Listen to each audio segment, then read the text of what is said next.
Right now, as you hear these words, something is listening. Not your thoughts, not your mind, something prior to all of it. Ramana Maharshi spent his life pointing at what that is, and he rarely gave the answer people expected. A seeker sat before him, visibly agitated. His hands moved restlessly, his eyes darted. "Bhagavan," he said, "my mind never stops talking. I have practiced meditation for months. I have controlled my breath, stilled my body, watched my thoughts. But this voice, it narrates everything. It judges everything. It plans tomorrow while I try to be present today." He paused, searching for words. "Even now, as I speak to you, it is commenting on what I am saying. Are you explaining this correctly? Will he understand? Are you wasting his time? It never stops." He had not slept well in months. The voice did not stop at night either. Why does my mind never stop talking? Ramana did not answer immediately. He let the question sit in the silence. Then he spoke quietly. "The mind talks because you believe you are the talker. But tell me, who is listening to all of this?" The seeker hesitated. "I am listening, Bhagavan." "Then who is this I that listens? Is it also talking, or is it silent?" The seeker had never considered this. The voice immediately responded, "What does he mean? Am I supposed to know this?" But something else heard that response, something silent. Most seekers arrive at this question carrying a hope that someone will finally give them a technique, a method, a way to win the battle against the voice. What Ramana offered was not a technique. It was a shift so complete that the battle itself would disappear. Ramana let that settle.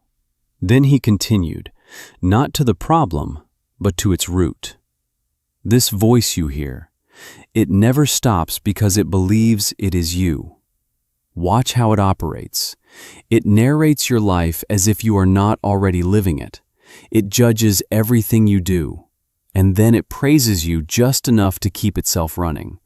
Narrating, judging, reassuring, endlessly, in circles without rest. But notice, Ramana said, anything that speaks is still movement. Anything that comes and goes is still change. And anything that changes cannot be what you truly are. The seeker thought of that morning. Before dawn, the voice had rehearsed a conversation with his elder brother over a property dispute. It replayed yesterday's harsh words. It calculated what to say, imagined his brother's anger, prepared its defense. Even now, sitting before Ramana, it whispered, "Are you understanding this correctly? Will you remember this teaching? What will you tell your family when you return?" And just the day before, he had sat with fellow seekers after evening satsang. He had watched them speak with ease about their experiences, their insights, their practice. And the voice had said, "They have found something you have not. You have been practicing longer. Why are you still like this?" He had smiled and nodded and said nothing. "And what hears all of it?" Ramana asked quietly. The seeker sat with this. Then he asked, "But Bhagavan, if the voice is not me, then who is listening to it?" Ramana looked at him for a long moment, his eyes softening, as if this was the question he had been waiting for all morning. The voice talks, but something hears it. The voice comments, but something notices the commentary. What is that? The seeker shook his head. "But Bhagavan, even now the voice is speaking. It is saying, 'Pay attention, this is important. Are you understanding this?' It never stops." "Yes," Ramana said, "but something notices that voice, something that does not join the conversation. What is that?" Pause here for a moment.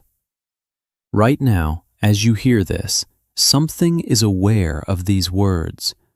That is not your mind analyzing them.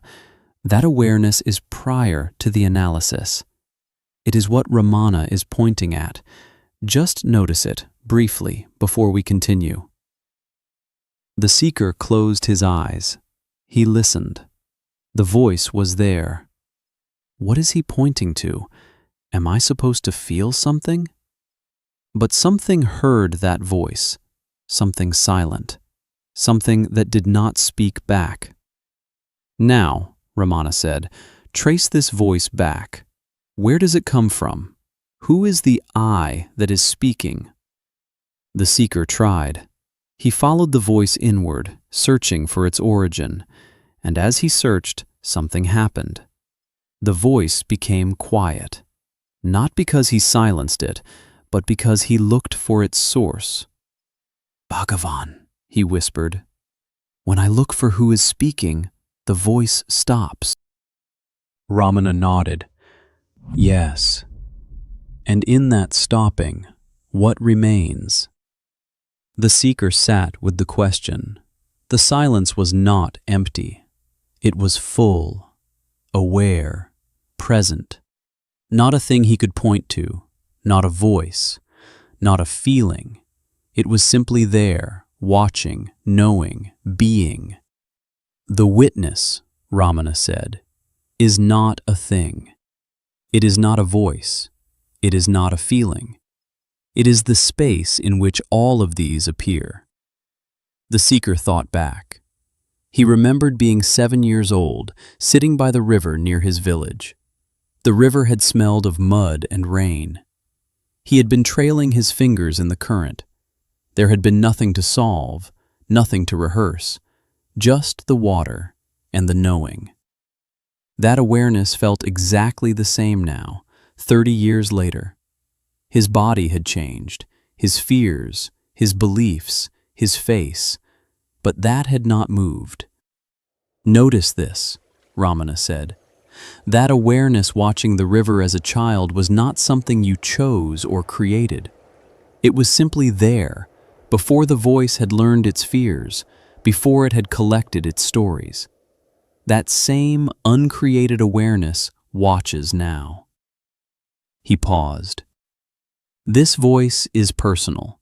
It is shaped by your story, your conditioning, your dharma, your family, your fears. It speaks your language. It knows your history. The witness is universal. It is the same awareness in the sage, the child, the skeptic, the seeker. It does not belong to you. He paused. You belong to it. The seeker felt something shift. For years, he had believed this voice was him. He had fought it, tried to silence it, tried to improve it. He had never considered that something else was watching the entire struggle, untouched by all of it. Bhagavan, he asked, how do I remain as this witness? The voice returns the moment I stop trying. The seeker expected a method, something to follow, something to practice. Ramana's voice was gentle but firm. You cannot remain as the witness. You are already the witness. The question itself comes from the mind. The seeker's face tightened. I do not understand. The mind wants a method. It wants a practice. It wants a way to achieve witnessing. This is the trap. The mind cannot witness itself into existence. It can only dissolve. The practice is simply to notice. When the voice speaks, what hears it? Do not fight the voice. This creates more noise. I should not be thinking this. I am failing at meditation. I must try harder. More voices, more struggle. A thought arose in the seeker right then. This is too difficult. Instead of believing it or fighting it, he asked, What is aware of this thought? The question itself dissolved the thought. For a moment, there was only silence, only presence. Do not try to become the witness, Ramana continued. This creates a false doer. I am witnessing now. I am doing it correctly. I am making progress. This is still the mind wearing a spiritual mask. Simply rest in the question, who is aware of this thought? The seeker remembered the property dispute. The voice had said, you must prepare your arguments. You must defend what is rightfully yours. He asked, who must defend? The answer came, I must. Then he asked, who is this I? The voice could not answer. It simply stopped, and in that stopping there was peace. The dispute had not been resolved, but the one who was consumed by it could not be found. In your relationships, Ramana said, the voice says they do not love you anymore. Ask, who is unloved? The answer, I am. Then ask, who is this I that can be loved or unloved? The story collapses. He paused. And that shame, the sense that you have not progressed, that others have arrived somewhere you cannot reach. Ask, who is the one who has failed?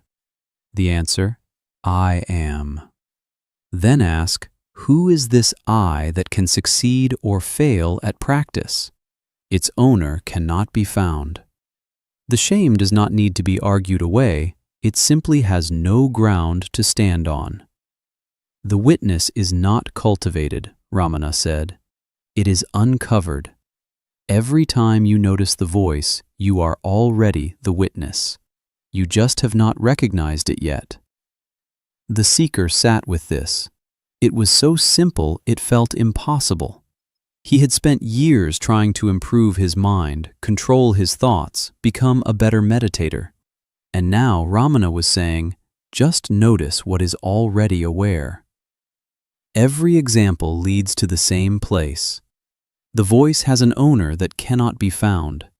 And what remains when the owner disappears, that is what you are. Bhagavan, he said quietly, what is the purpose of the question, who am I, if it cannot be answered? Ramana smiled. The question, who am I, is not meant to be answered by the mind. It is meant to dissolve the mind.